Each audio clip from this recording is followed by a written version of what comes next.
បេះដូងផ្ដើមស្នេហ៍ដំបូងតាំងពីក្មេងវ័យបងហើយនឹងស្រីចាំទេចរណៃរអនុសាធ្លាប់កាន់ដៃគ្នាគ្រប់គ្រាដែលយើងចេញពីសាលា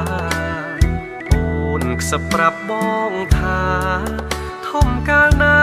រៀបការនឹងបងអ្វីប្រែប្រួលពេលនេះនិមលត្រូវរៀនបន្តបានត្រឹមជួង